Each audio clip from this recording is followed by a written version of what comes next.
Hi everyone, welcome back to my channel PharmaGist.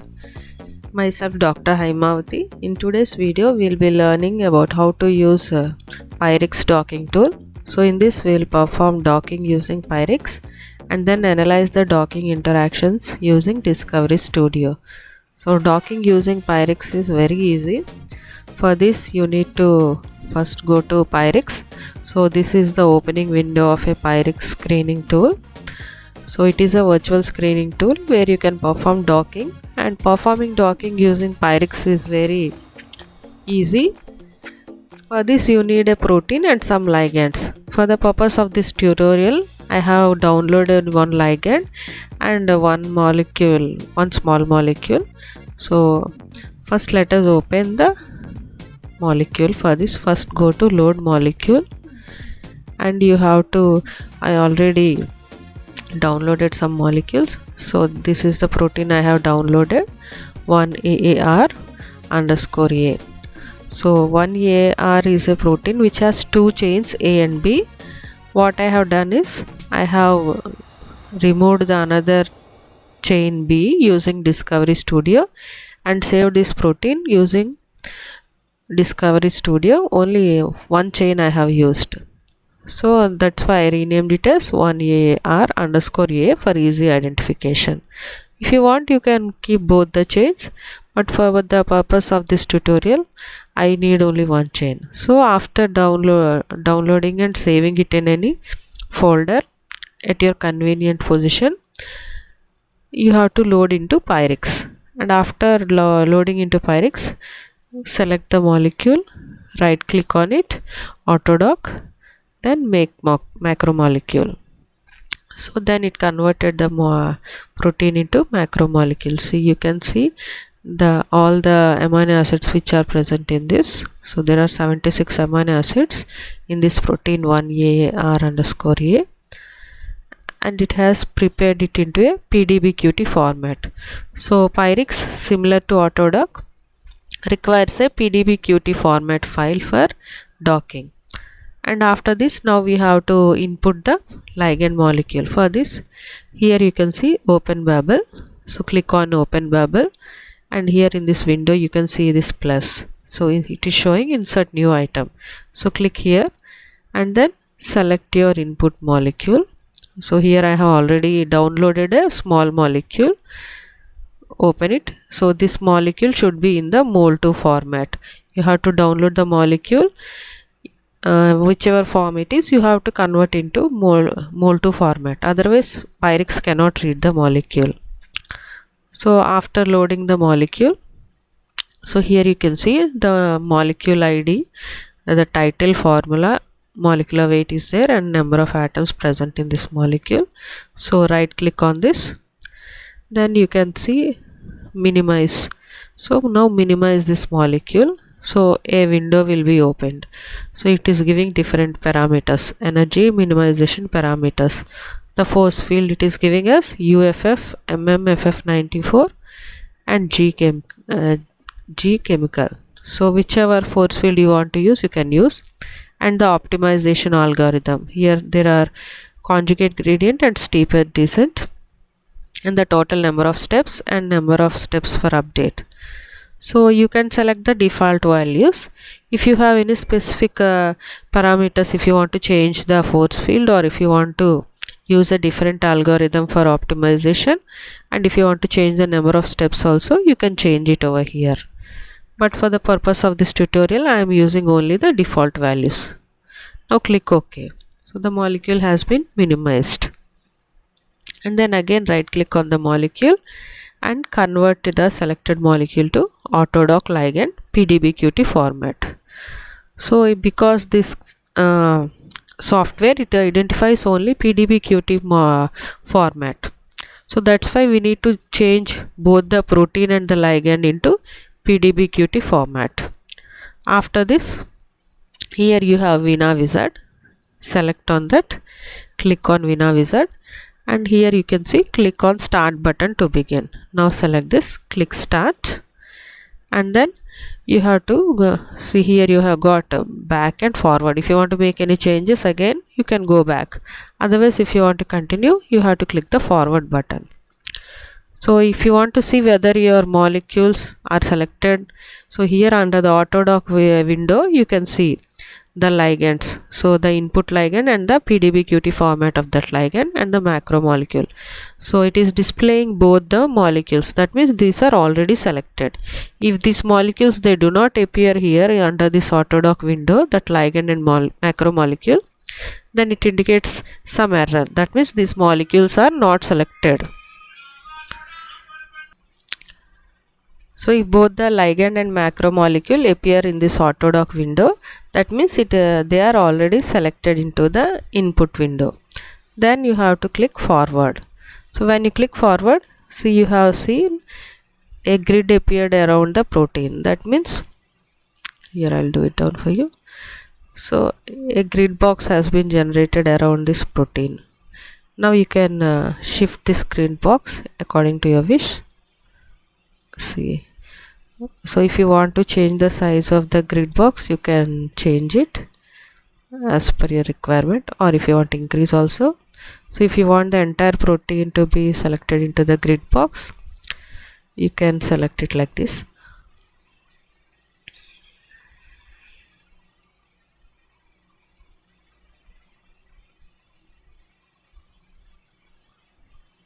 So you can play with this like this.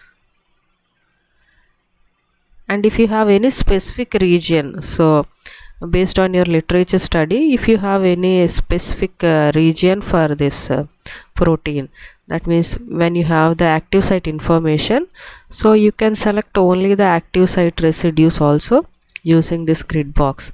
So you have to take care that the active site lies within this grid region, or else if you don't have the active site information, then you can select the entire protein into this grid box.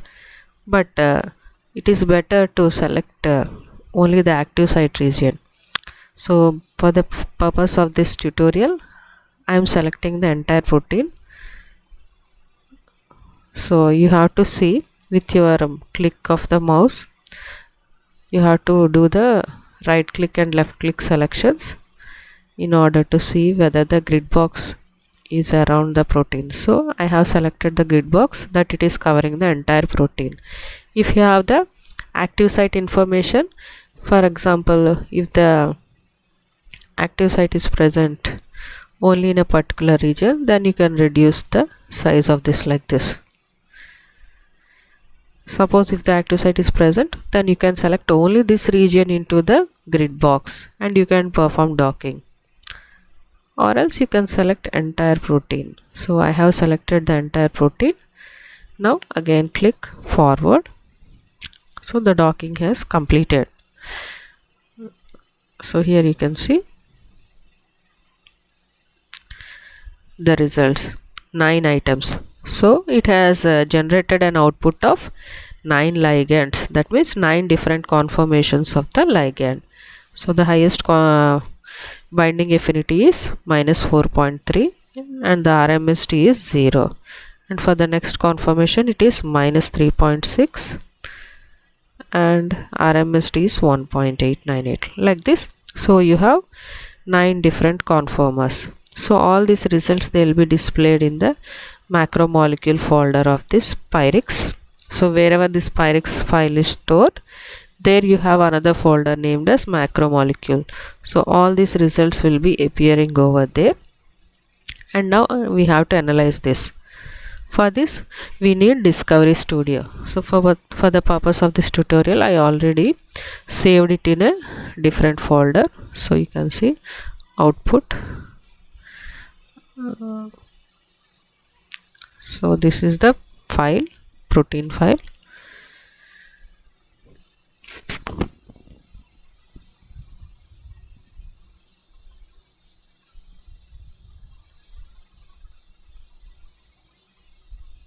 Change the color of the background.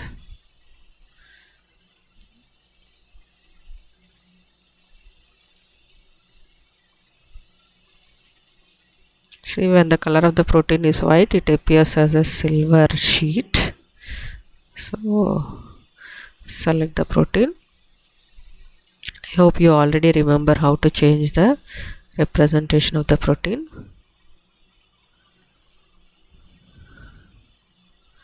Okay, so you can change the color also as per your wish.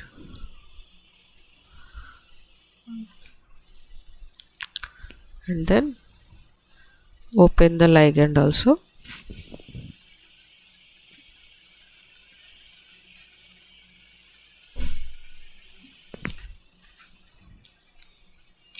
Because Discovery Studio doesn't recognize PDBQT files, it is not showing. So I selected the format as all files. Now copy this ligand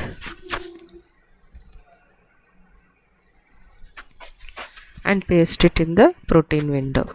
So you have to open both the protein and ligand, that is the output of the docked output. Otherwise, if you are taking the input protein file and input ligand file, it will not show any interactions. You have to take the docked output files.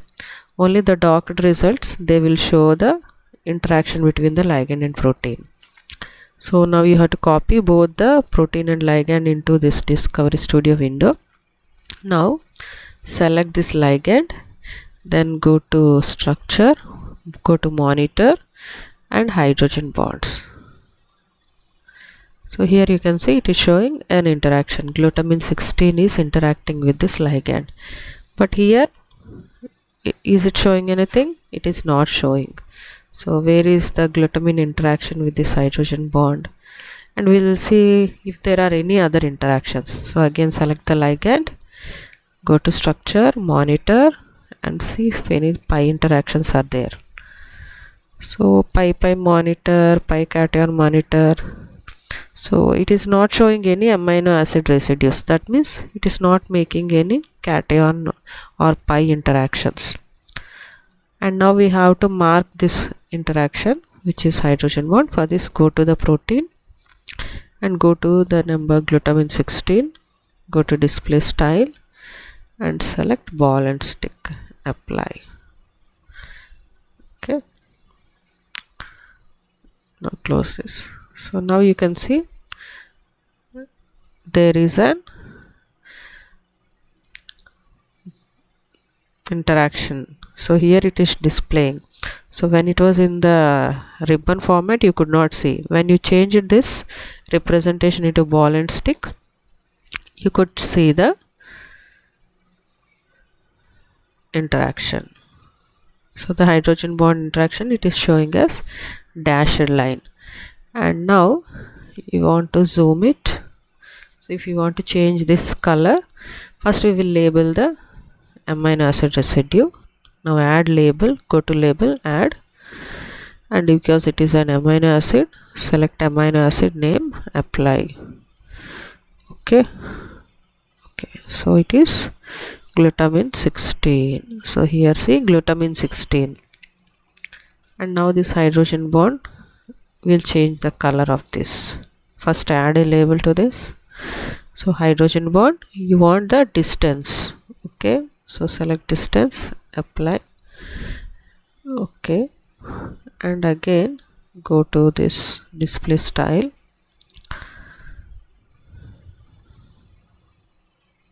no, okay. See, color changed. Again color. So now the dashed lines have changed from green to black color. So now you can see clearly which amino acid is interacting with this ligand, and you can see the label also. So the distance of the hydrogen bond 2.33 angstroms with this ligand. And another way also is there. So close this, go to scripts. in this ligand interactions. So here see scripts ligand interactions and click on this show ligand binding site atoms. Magic. So you can see the protein disappeared. That means by selecting this ligand interactions, ligand binding site atoms, what it does, it shows the ligands which are present within 4 angstrom regions around this ligand. So the amino acids of the protein which are interacting with the ligand within the 4 angstrom region are shown. Because here only one amino acid residue is interacting with this ligand, only this is displayed. So the others are not displayed. Now you can change this representation. Go to display style, select ball and stick. Okay. So here you can see the amino acid residue of the protein and then the ligand. So within 4 angstrom region, whichever amino acid residue of the protein is present, they will be displayed and the interaction will be displayed when you select this ligand binding site atoms. So in this way you can analyze the different docking interactions.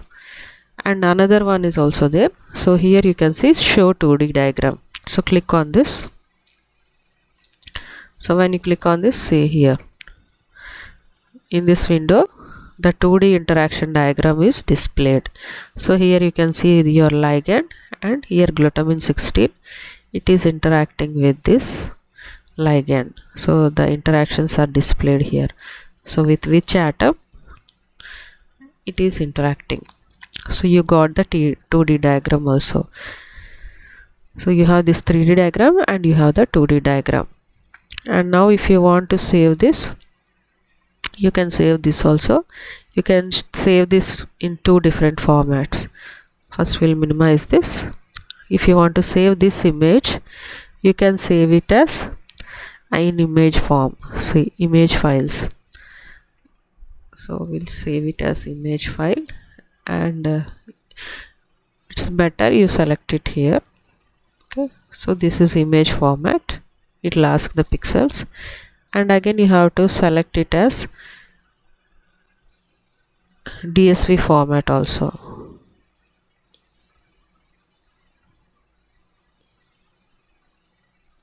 So here it is not showing DSV format. The other window you have 2D diagram. So this also you have to save it. So save as. Here it is showing. So now we'll save it as 2 image files. So it will ask you how many pixels and the width and height of this. Select OK. Now it will be saved. So if you want to see it, go to that desktop, select the output format. Okay. See here you can see the image of your file. And then the second one. Okay, so there is some problem, I suppose.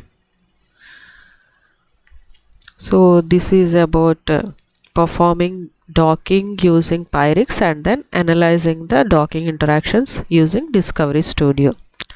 So this entire demo, it will give an overall view of how you can dock. So for the I will again summarize the entire process. So to perform docking using PyRx, you need to download the input file from protein data bank. So you need a protein, and that protein you can download it from protein data bank. If you have a homology model also, you can take that homology model, load it into PyRx, and then make it into PDBQT format using macromolecule. So go to PyRx, and here you have to select this protein, and you have to click on make macromolecule. So when you say as make macromolecule, it will convert the protein into PDBQT format. Then you have to download the ligands. If you have your own private database, you can do from that also, or else you can download from PubChem or any other zinc database, download the molecules, convert them into mol2 format, and load those mol2 format into this PyRx, and then you have to minimize all the molecules. After minimizing them, you have to convert them into PDBQT format. After converting all the ligands into PDBQT format, you have to select Veena Wizard, and then automatically every step will be shown to you, and then perform docking. After performing docking, you can analyze using Discovery Studio. So in Discovery Studio, you have to load the molecule and then change the format according to your convenience, and you have two different. So you have to go to structure and click on monitor hydrogen bonds, or else go to scripts. In this ligand interactions, show ligand binding site atoms. So there are two options to show your ligand interactions, and another option is here you have show 2D diagram. So when you click on the show 2D diagram, you will get the 2D diagram of this protein and ligand, and then you have to save the images in your specified folder. So this is about docking and analyzing the docked interactions. So you have to practice a lot to be more perfect in this. I hope this video was informative. Thanks for watching. See you in the next one.